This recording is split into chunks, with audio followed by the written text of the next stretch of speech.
Mountain bikers should be a versatile, practical bunch because often we spend our time out in the middle of nowhere riding quite dangerous things. So in this video, I'm going to talk about 10 things you really should know when it comes to maintaining your bike and riding it.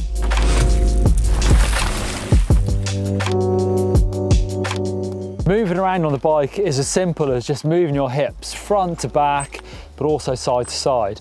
But you really need to learn where that movement, the limits of that movement are. So right down to that back wheel and up and forward.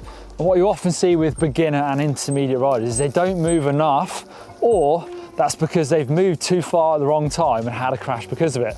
So it's really getting comfortable with that arc of movement and knowing when to use it.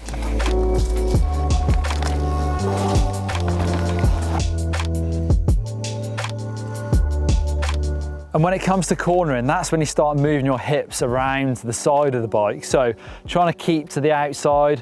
When I'm going around this right-hand corner, my hips are now to the left-hand side of the saddle. Obviously, vice versa for left-hand corners.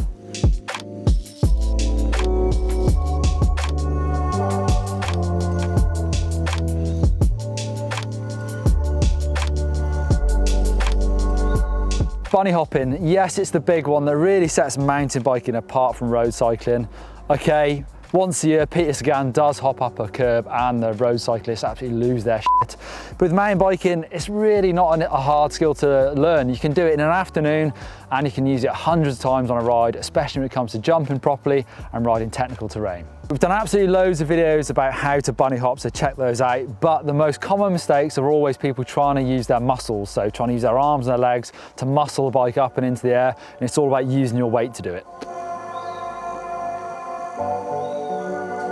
The M check. Now this is a really simple safety check of the bike to make sure it's ready to ride, nothing's going to fall off. But I've definitely seen lots of crashes and lots of unexpected mechanicals that could have been avoided just by doing this simple check. So call them M checks, it's in the shape of an M on the bike. So starting down at the front wheel, check that it's tight, whatever you got there.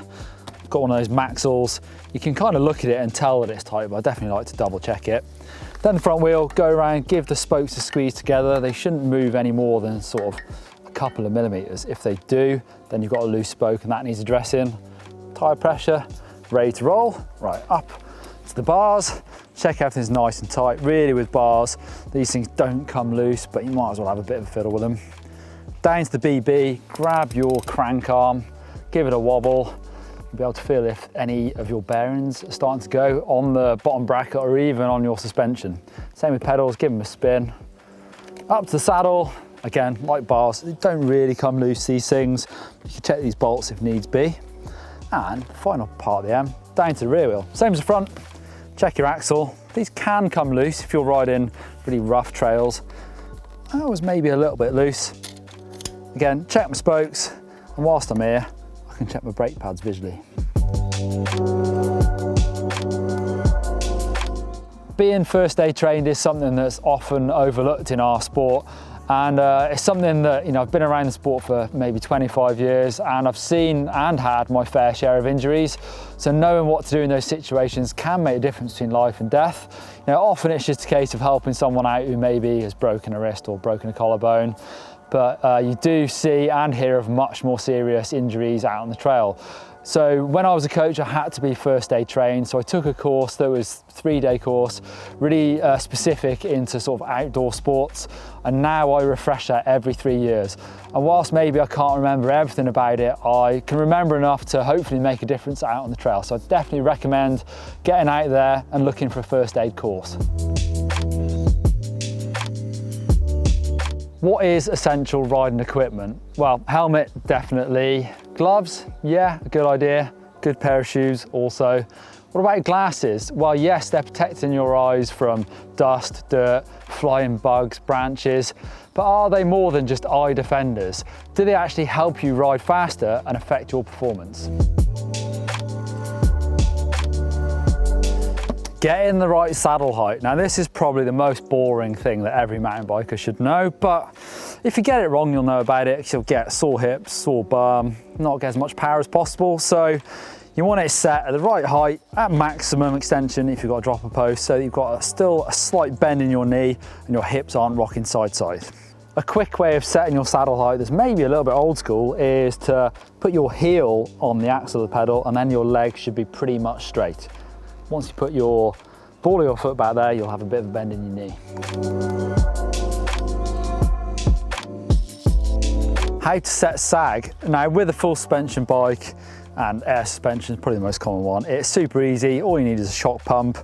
And all you need to do is adjust this up or down until you get about 30% sag. When you lower yourself gently onto the bike, wearing your normal riding kit, so you weigh what you normally do when you're on the bike. So super easy to do. Shock pump out and use that rubber ring that you should have on your shock to get it to about 30%. So you want to lower yourself gently on so you don't bounce on the rear shock, just so all your weight is sat above it. There you go, maybe 31, 32%. I'll try that.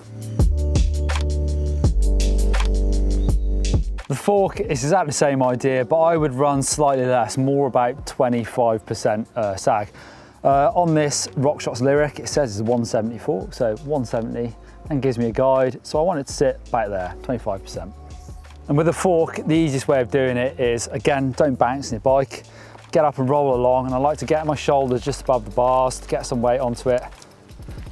And then don't use your front brake.